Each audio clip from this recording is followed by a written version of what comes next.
saberia sofrer.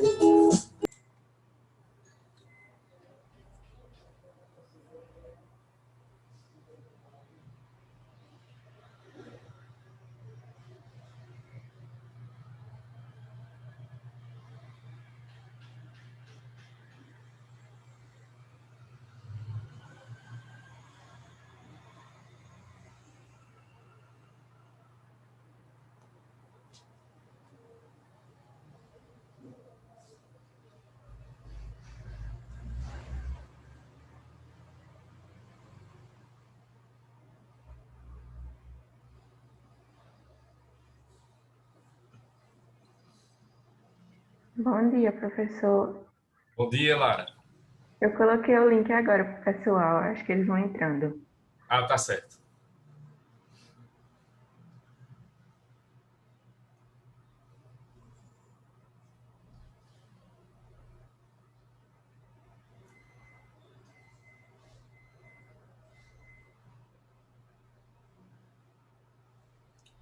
Mas vocês estão conseguindo acessar o site, tudo? Para pegar o link lá?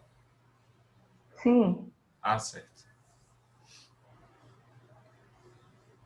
é porque tem gente que entra pelo celular, aí eles preferem que eu mande no grupo porque já entra direto. Ah, entendi.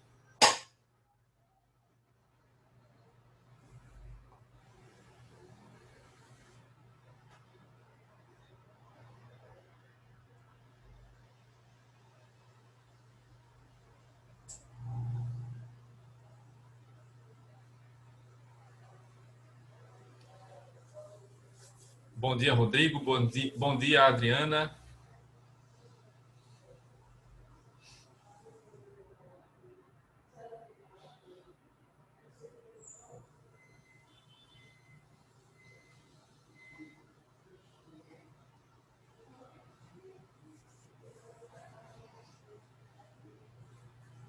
Bom dia.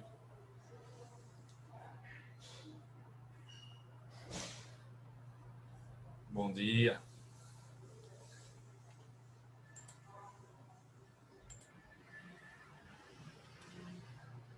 Muito bem, gente. Então, ontem a gente terminou de ver as regras, né, mais gerais, né, as espécies de sucessão e os critérios sucessórios, né? Aplicamos aí em vários exemplos. E hoje vai ser o dia da gente começar aí a ver como essas heranças, né, como essas sucessões vão acontecendo, levando-se em consideração cada classe de herdeiros. E agora, né, nessa segunda parte, agora que a gente já sabe as regras mais fáceis, agora é hora de aplicar essas regras, né, a cada classe de herdeiros, com suas regras específicas.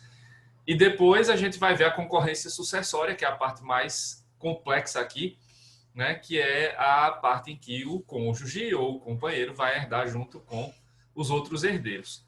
Mas hoje a gente ainda vai ver as heranças mais simples, né? Aquelas que são só de classes separadamente, né? Descendentes, ascendentes, o cônjuge e o companheiro separadamente.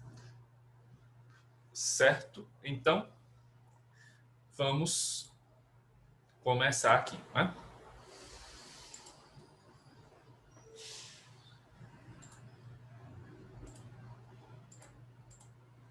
Então, hoje a gente começa com a sucessão dos descendentes. Então, vamos analisar nesse começo da aula de hoje a sucessão da primeira classe de herdeiros, né? E da primeira linha também, né? Da linha descendente e da classe dos descendentes. Então, como funciona nos casos aqui dos descendentes? Então, vamos ver. Bom, a determinação dos descendentes como a primeira classe de herdeiros, como vimos ontem, está prevista no artigo 1829, inciso 1, na primeira parte do Código Civil. Tem lá. Então, essa é a sucessão aos descendentes. E aí, só relembrando, né, o que nós já tínhamos visto ontem em relação aos descendentes, porque aqui a doutrina coloca, né, os descendentes como a primeira classe de herdeiros, então a justificativa, só relembrando, né, em razão da juventude e inexperiência de vida, além da necessidade de maior auxílio financeiro.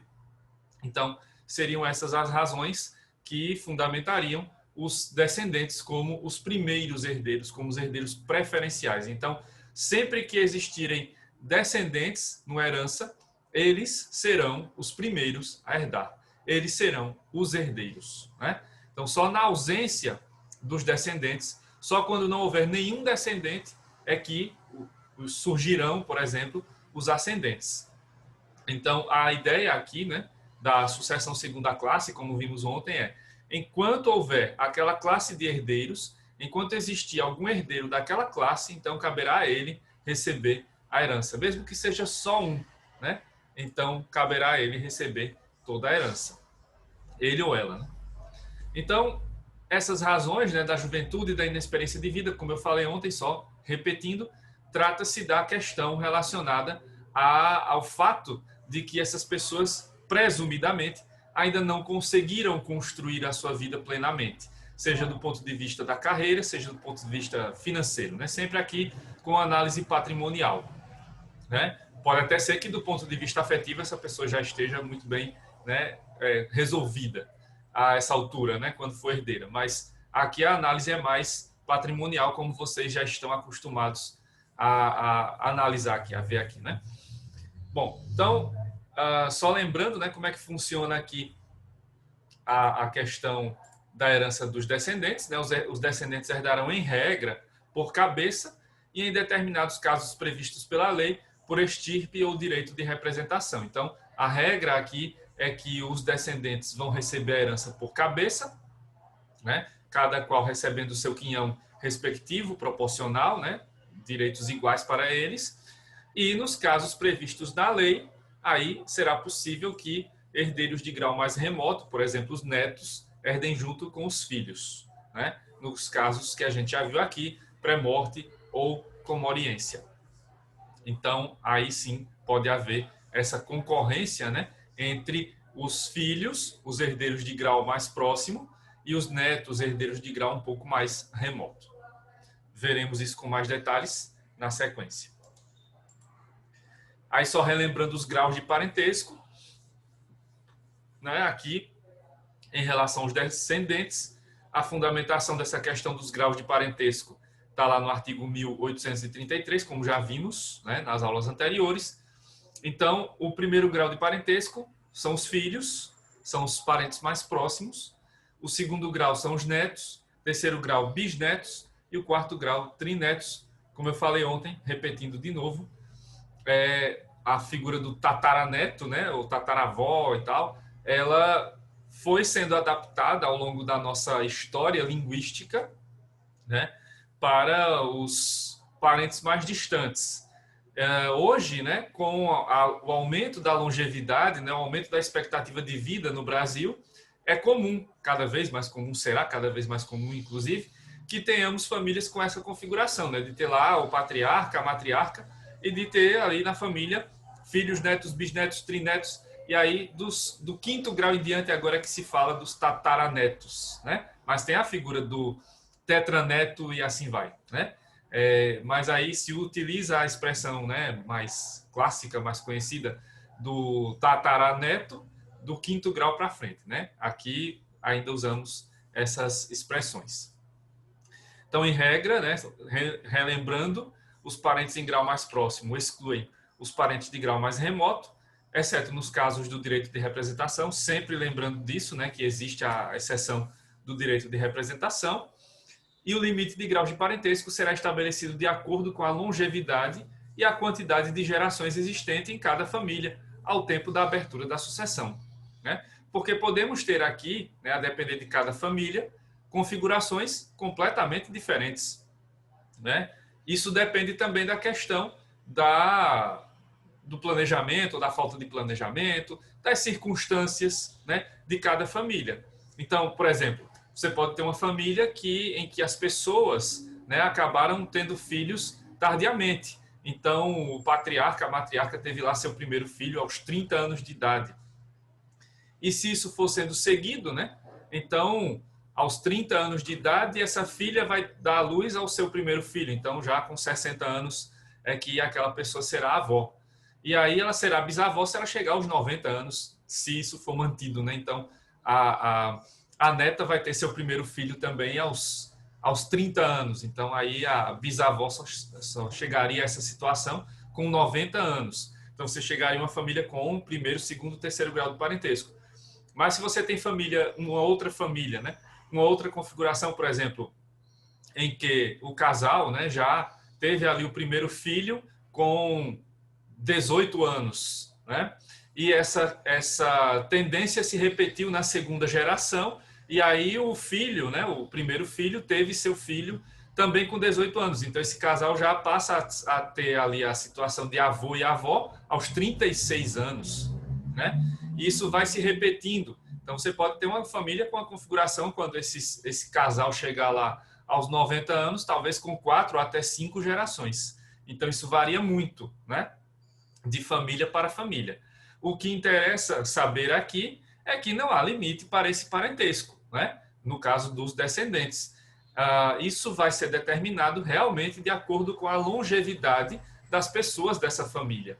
E aí, quando o patriarca ou a matriarca falecer, aí veremos quem desses está vivo, né? Qual desses graus aí tem pessoas vivas, para determinar a regra, né? Parentes de grau mais próximo excluem os de mais remoto. Então, se os filhos ainda estavam vivos, são eles que vão herdar. Netos, bisnetos, trinetos, tataranetos que sejam, vão ter que esperar o seu momento no futuro, né? Para poder ter direito à herança. Mas naquele momento, não. Se não há filhos, então aparecem os netos e assim por diante, né? Como a gente já está vendo aí. Então, a questão do limite de graus não tem limite, né, para os descendentes. Então, o limite vai ser determinado pelas próprias circunstâncias da vida. Vai depender, né, do tempo de longevidade dessa pessoa, até quantos anos ela viveu, né, e quantas gerações foram construídas aí nessa família, né? Pode chegar a essa configuração de 4 graus, pode ter menos, pode ter mais do que 4 graus de parentesco, certo? Aí, relembrando, né, o direito de representação, que é a chamada herança por estirpe, vimos ontem nessa nomenclatura, artigo 1835, né, que prevê que na linha descendente os filhos sucedem por cabeça e os outros descendentes por cabeça ou por estirpe, conforme se achem ou não no mesmo grau. Agora fica melhor para entender esse artigo, né, porque a redação dele é meio confusa, numa primeira leitura. Mas agora a gente já sabendo quais são os critérios sucessórios, quais são as espécies de sucessão, fica mais fácil de entender, né, que está se falando da linha descendente, né, e aí na linha descendente aparecem os descendentes, né, como a primeira classe, e aí na primeira classe de herdeiros os filhos vão suceder por cabeça, todos herdam ali por igual, e os outros descendentes, netos, bisnetos, trinetos, como vimos agora, herdam por cabeça se, né, não houver filhos, se não houver netos, etc, etc, se chegar a vez deles, né, daquele grau de parentesco, ou por estirpe, conforme se achem ou não no mesmo grau, né? No caso da estirpe, se não se acharem no mesmo grau, que seriam filhos com netos, ou netos com bisnetos, e assim por diante, né? Então agora fica melhor, né, para entender a redação do artigo 1835. Até aqui, pessoal, alguma dúvida? Não houve também nada de novo aqui, né? Eu estou só relembrando com vocês e pontuando, né, de maneira mais específica agora a sucessão referente aos descendentes. Mas alguma dúvida até aqui? Não. Ok. Então, nesse caso aqui, nesse assunto, né, sempre bom levar em consideração os exemplos. Então, vamos aos exemplos, né? Vamos a casos aqui inventados, sempre com aquela configuração da família que eu tenho inventado aqui, né? E aí só manipulando aqui para determinar quem vai ser o ou a de cujos nos nossos casos. Então, temos aí o primeiro exemplo, essa família grande, né? Composta pela Henriqueta, que é a matriarca, né? A Henriqueta tem 2 filhas, ou teve 2 filhas, Elisete e Rita, aí aparecendo uma nova figura, né, que não tinha aparecido até ontem. Então, Rita, a nova figura. E Elisete e Rita são casadas, né? Elas têm aqui o Altamir, que é o marido da Elisete, e o Vinícius, que é o marido da Rita. O Vinícius saiu, né, de um lado foi para o outro ali, né? Agora está com outra configuração. Aqui nós temos abaixo, né, o Vicente, Dália, Jaime e Laura, que são os filhos desse casal aqui, Elisete e Altamir.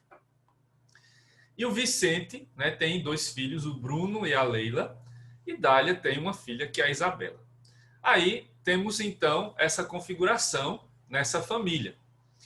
A nossa de cujos, como convenção sempre aqui, né? A pessoa que faleceu está com a imagem em preto e branco. Então, Henriqueta é a nossa de cujos, é a falecida. E em relação a Henriqueta, temos aí todas essas pessoas, né, que conviveram com ela, bem ou mal, né, de maneira mais próxima ou mais distante ao longo da sua vida, né? Como parentes por vínculo consanguíneo, por vínculo afetivo ou por afinidade, que seriam aí os dois genros, né, o Altamir e o Vinícius. Pois muito bem. Então aí nós temos essa situação e temos que identificar, né, os descendentes de Henriqueta. Então Henriqueta teve uma família, né, configurada aí com a primeira geração, né, que era ela, a segunda geração que são os filhos, terceira geração os netos e a quarta que são os bisnetos. Então tem aí parentes de primeiro grau, segundo grau e terceiro grau, né? Então aí primeiro grau são os descendentes, na verdade são as descendentes filhas, né? Então Henriqueta deixou duas filhas, que são a Elisete e a Rita, né? No segundo grau, nós temos então os netos de Henriqueta, que são os filhos de Elisete. São 4, né? Vicente, Dália, Jaime e Laura. Então são os netos de Henriqueta. E no terceiro grau de parentesco estão os bisnetos de Henriqueta, que são 3, né? O Bruno, a Leila e a Isabela, né? São os 3 bisnetos de Henriqueta. Bom, aplicando as nossas regras, né? As espécies de sucessão e os critérios sucessórios, então eu já tracei aí uma linha vermelha, né? Separando os parentes segundo o seu grau de parentesco, né? Os descendentes da Henriqueta, segundo o grau de parentesco. Então, no primeiro grau, a gente tem duas pessoas que são Elisete e Rita, né? E como a gente tem aquela regra, né, já a regra geral para os descendentes, parentes de grau mais próximo excluem os parentes de grau mais remoto. Então, a gente tem que analisar logo de início, né, quando a gente tem uma configuração familiar dessa natureza, quem são os descendentes e quais são os graus de parentesco, né? E aí a gente precisa ver se existem, né, os parentes mais próximos, que são os filhos, ou no caso aqui as filhas.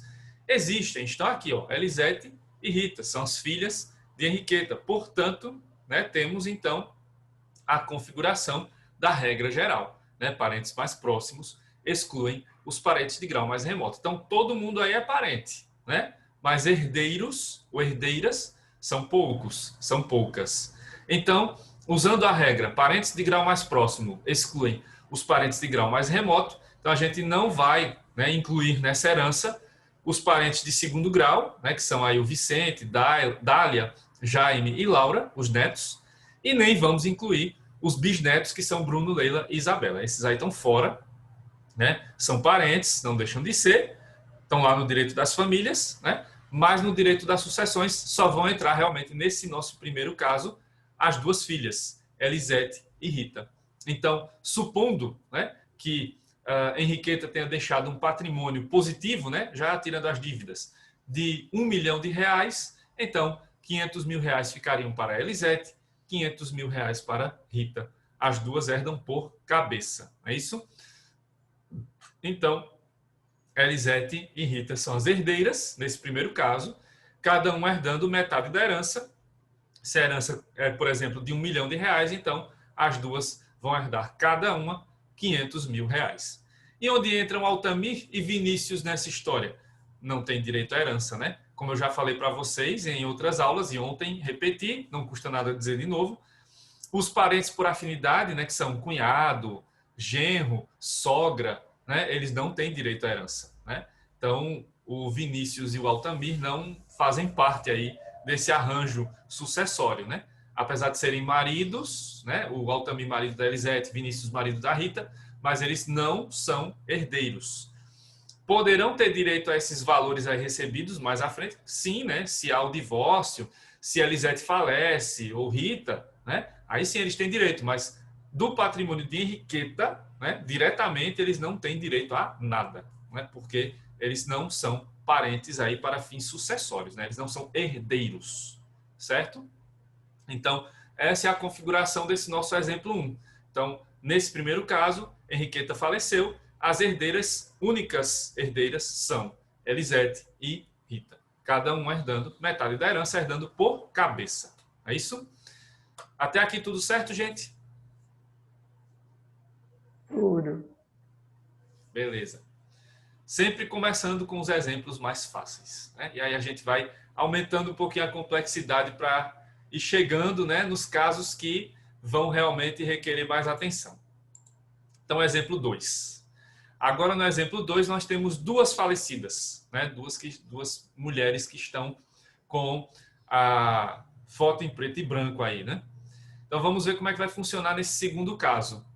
Henriqueta continua sendo, né, a nossa falecida principal, né? Henriqueta faleceu em 3 de abril de 2021, agora neste mês de abril. Mas antes dela, lá em junho de 2020, 20 de junho de 2020, Elisete faleceu. Então, nós temos aqui essa situação, que é a situação que configura a chamada pré-morte, né? Em que um dos herdeiros faleceu antes da de cujus, né? Uma das herdeiras faleceu antes da de cujus. Então, nós temos aí essa configuração. Henriqueta faleceu, Henriqueta é a nossa de cujus principal, né? Continua sendo, mas tem esse caso aí que aconteceu da Elisete ter falecido. Então, como é que vai funcionar nesse caso? Bom, aí a gente tem que, de novo, ver a mesma coisa, né? Como é que vai funcionar a questão da herança, né, para os descendentes? Então, regra, parentes mais próximos excluem os parentes de grau mais remoto. Então, teríamos aí, como parentes de primeiro grau, as filhas Elisete e Rita. Então, Rita tem direito à herança? Sim, correto, beleza. Elisete teria, se estivesse viva, mas não está, né? Então, nesse caso, quem vai herdar no lugar de Elisete? Rita sozinha? Não, porque Elisete tem um tronco familiar. Lembra que eu falei disso ontem, né? A herança por estirpe tem um tronco familiar. Então, o tronco familiar da Elisete não acaba com ela, continua, né? Foi mantido, porque ela tem os seus descendentes. E Elisete tem, então, 4 filhos, que são o Vicente, Dália, Jaime e Laura. Então, nos casos de pré-morte e de comoriência, vai funcionar sempre o direito de representação. No direito de representação, os filhos, né, os descendentes do pré-morto ou do comoriente herdam em seu lugar, né?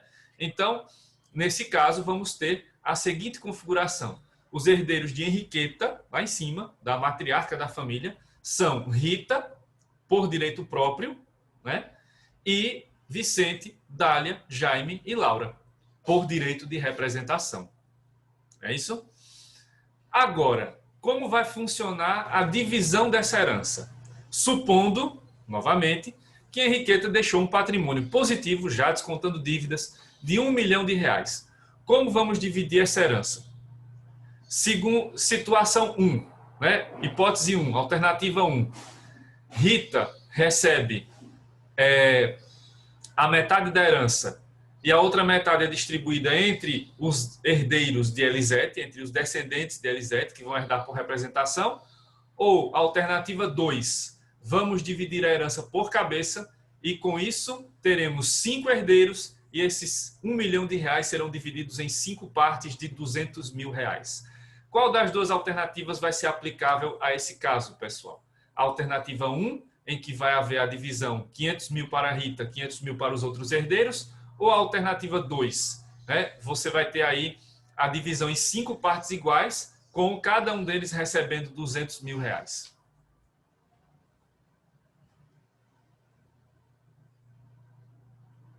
Eu acho que é a 1. Em que Rita recebe a metade e a outra metade fica para os outros herdeiros. Não é isso? É. Exatamente, né? No caso do direito de representação, aí tem a mistura, né? Temos a herança por cabeça e por estirpe, né?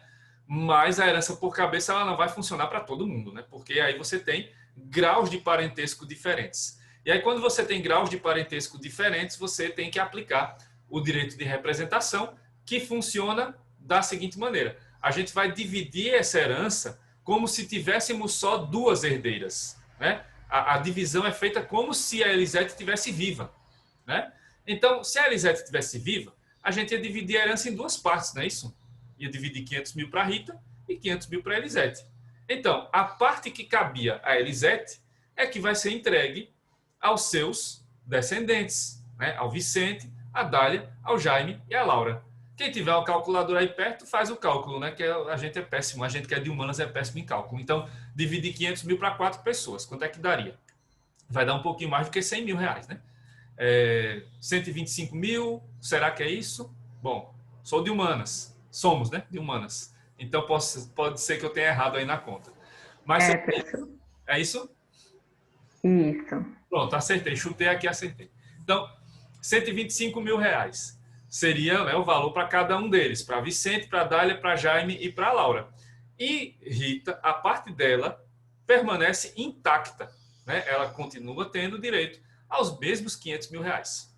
Né? Então, é dessa maneira que a gente faz a divisão da herança quando temos o caso do direito de representação. Então, a gente não vai dividir em 5 partes, a gente vai dividir em 2.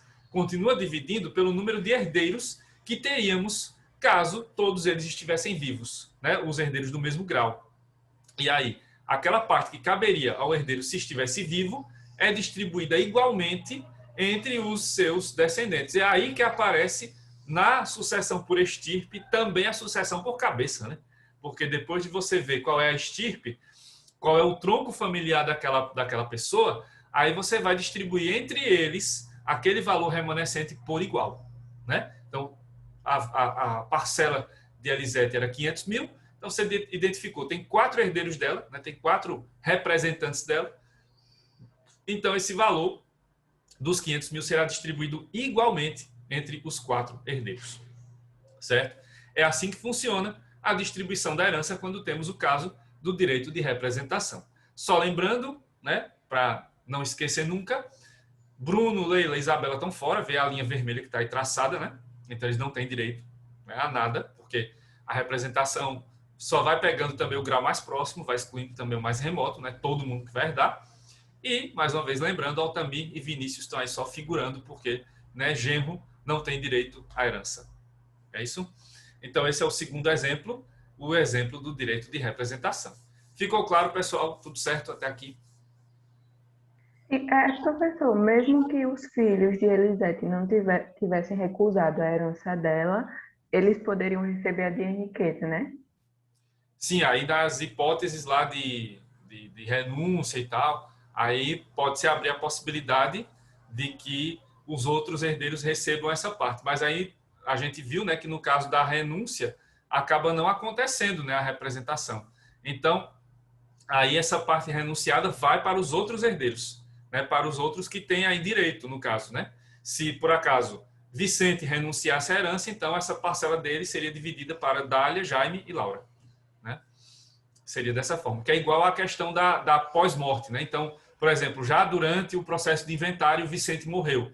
Aí, nesse caso, a herança dele, né, só vai aqui surtir efeitos, né, se ele ainda não tinha aceitado a herança. Então, aí é possível que Bruno e Leila entrem nessa herança, se aceitarem a herança dele e depois aceitarem a herança da Henriqueta, né?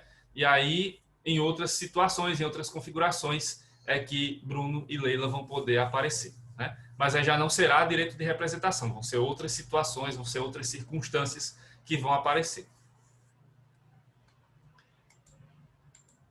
Bom, aí temos o exemplo 3, aí vamos lá, né? Vamos chegar lá. No caso do Bruno e da Leila ter direito à herança, né?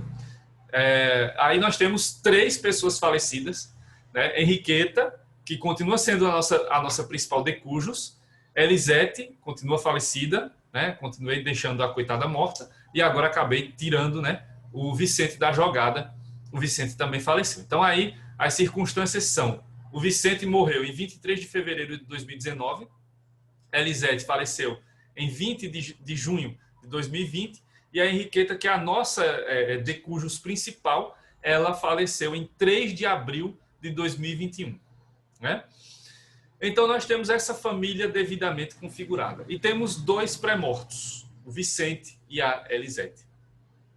E aí vale, né, esse exemplo 3 para mostrar a vocês, mais uma vez, que no caso dos descendentes, o direito de representação não tem limite de parentesco, tá? Então, enquanto houver parentes nesse tronco familiar, é possível que ocorra o direito de representação, certo?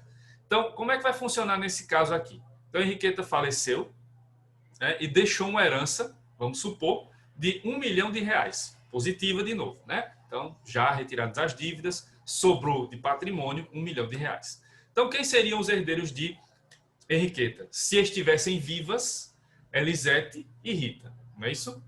Isso aqui a gente já viu no exemplo anterior, então posso avançar um pouco mais, né? Então, as duas receberiam, então, né, a sua parcela da herança. Se estivessem vivas as duas, então teríamos aí 500 mil para Elisete, 500 mil para Rita.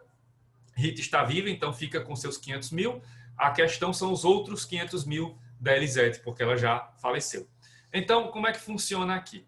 Aí, nesse caso, vamos ter, novamente, o direito de representação, né? Com os herdeiros de Elisete sendo os representantes dela, que seriam aqui Vicente, Dália, Jaime e Laura, né? Só que o Vicente também morreu.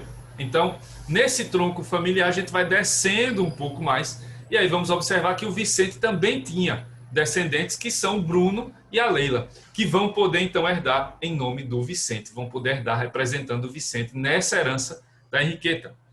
Então, como é que vai funcionar aqui? Vejam só. Então, vamos lá, voltando, né, recapitulando.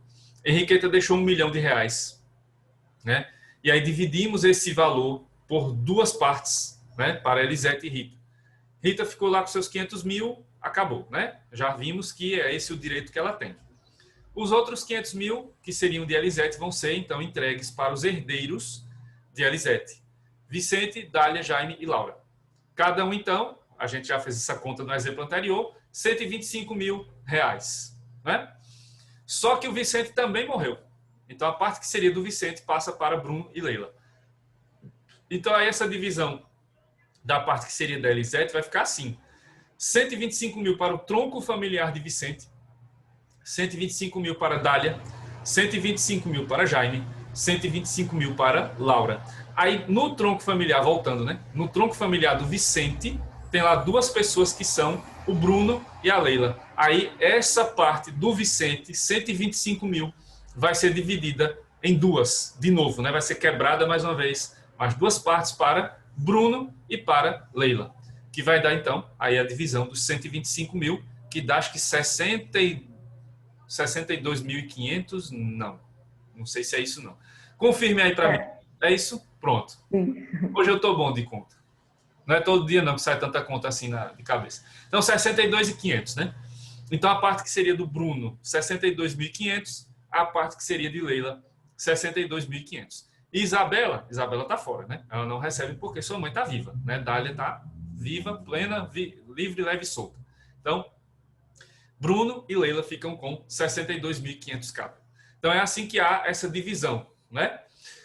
Sem limite de grau de parentesco. Sem limite de grau de parentesco. Então, à medida que vão, né, se configurando os troncos familiares, vamos encontrando quem são os herdeiros. E aí, somente nessas hipóteses é que vamos ter uma situação dessa configurada, que você tem uma mistura dessa, né? Filha, netos e bisnetos herdando juntos, mas todos eles têm direitos iguais? Não necessariamente, né? Porque, veja, lá em cima a Rita ganhou 500 mil, né? Os outros já têm 125 e aqui embaixo, Bruno e Leila, 62.500. Então, o direito de representação, na prática, ele acaba fazendo uma divisão um pouco menor, né, daquele patrimônio para os outros herdeiros que forem surgindo. Porque, né, a preferência vai ser sempre para os parentes de grau mais próximo. Por essa razão, é que não vamos ter aqui uma herança toda feita, né, dividida por cabeça. Pegando, tem, aqui no caso teríamos Bruno, Leila, 2 pessoas, os 3 filhos ali da Elisete, mais 3, 5, Rita, 6. Então, tem 6 herdeiros, vamos dividir em 6 partes. Não é assim, né? Então, quem é parente do primeiro grau já tem sua parte garantida, seu quinhão garantido, e os outros vão pegando o restante, né? O quinhão que seria dado àquela pessoa que não está viva e que vai sendo distribuído igualmente entre os outros herdeiros. É assim que vai funcionando, né? Porque há sempre a preferência para o parente de primeiro grau, né? Tudo certo, pessoal? Alguma dúvida? Não. Beleza. Aí temos o quarto exemplo, só para fazer as variantes, né? Que eu sempre faço aqueles exemplos né? Sempre trago as outras situações para vocês nunca esquecerem. Aí nós voltamos àquela configuração mais fácil, né? A linha vermelha já está traçada entre o primeiro e o segundo grau, porque eu resolvi reviver, ressuscitei a Elisete, né? Então, a Henriqueta é a nossa de cujos, ela faleceu e deixou o seu patrimônio lá de R$1 milhão, né? E ela tinha 2 filhas, Elisete e Rita. Só que agora as circunstâncias mudam porque tem detalhes que aparecem aí. Elisete era filha biológica, né? Da Henriqueta. E Rita foi filha adotiva. Foi adotada em algum momento da vida pela Henriqueta, seguindo, claro, os trâmites legais adequados. E aí, nesse caso, como é que funciona a herança da Henriqueta? Vai haver alguma distinção entre Elisete e Rita? Elisete recebe mais do que Rita? Elas recebem o mesmo valor? Rita não recebe nada? Como é que vai funcionar aí essa divisão da herança para Elisete e Rita? Elas recebem o mesmo valor. Exatamente. Vale lembrar que mesmo antes da mudança do Código Civil, né, lá em 2003, já em 88, né, desde 1988, a nossa Constituição proíbe a distinção entre filhos, entre categorias de filhos. Então, filho biológico, filho adotivo, filho bastardo, isso não interessa. É filho, ponto. Né? Então, todos os filhos têm o mesmo direito à herança, independentemente da sua origem. Então, nesse caso, a herança é dividida da mesma maneira. Né? Elisete e Rita são as 2 filhas de Henriqueta. Cada uma delas receberá metade da herança. 500 mil para Elisete, 500 mil para Rita. E como as 2 estão vivas, então aí não precisamos mexer nos outros herdeiros. Deixa eles lá no cantinho deles, né? Esperando o dia em que Elisete e Rita venham a falecer. No caso de Rita, ela não tem descendentes, ficaria para o cônjuge, né? Mas para o viúvo. Mas no caso da Elisete, aí ela falecendo, vai ter vários descendentes aí que vão poder herdar a depender da situação, a depender das circunstâncias. Então, só lembrando isso, né, não há distinção entre filhos, né? Então, independentemente da sua origem, os filhos recebem o mesmo valor da herança, têm o mesmo direito à herança da sua ascendente falecida, no caso aqui da Henriqueta. Certo? E aí, só para fechar esse raciocínio, né? O exemplo 5. Elisete, aí de novo, né? Henriqueta é a nossa falecida. Elisete é a filha do primeiro casamento da Henriqueta. Henriqueta casou 2 vezes. E aí, Rita é a filha do segundo casamento. Tem alguma diferença em relação a isso? Porque nesse caso elas são irmãs unilaterais, só por parte de mãe. Lembram disso, né? Não sei se a Marília chegou a falar disso, porque também é uma questão meio que fora da órbita, né? Do direito das famílias hoje, porque não tem essa distinção tão marcante hoje, né? Mas estão aí, né? As chamadas irmãs unilaterais, são só as irmãs por parte de mãe. Tem alguma diferença em relação à herança delas? Ou elas continuam recebendo exatamente a mesma coisa que nos exemplos anteriores? A mesma coisa. Exatamente. Então, também não tem essa distinção aqui entre filhos, né? Bilaterais, que seriam filhos do mesmo pai, da mesma mãe, e filhos unilaterais, que seriam filhos só da parte de mãe, filhos só por parte de pai. Então, nesse caso aí, Elisete e Rita são irmãs do mesmo jeito, né? São as filhas da Henriqueta, e tem o direito à mesma parcela da herança, ou seja, cada uma recebe aí 500 mil reais, nesse meu exemplo de sempre, né, da Henriqueta deixando R$1 milhão em caráter positivo, né, já excluindo dívidas e tudo mais. Então, gente, esses são os casos, né, da sucessão dos descendentes. Vou dar mais um tempinho hoje para vocês, né, darem a pausa aí, então ainda nem falta 1 minuto só, falta 1 minuto e 30, mas vou dar essa pausa agora estratégica para vocês respirarem, porque vem mais exemplos aí na sequência, porque a gente vai ver na sequência a sucessão dos ascendentes, e aí é preciso ter mais atenção na sucessão dos ascendentes, porque vem regras novas aí que eu ainda não tinha falado, e na sequência vem também, se der tempo ainda hoje, a sucessão do cônjuge, o companheiro. Então, me aguardem que eu já volto. Até já.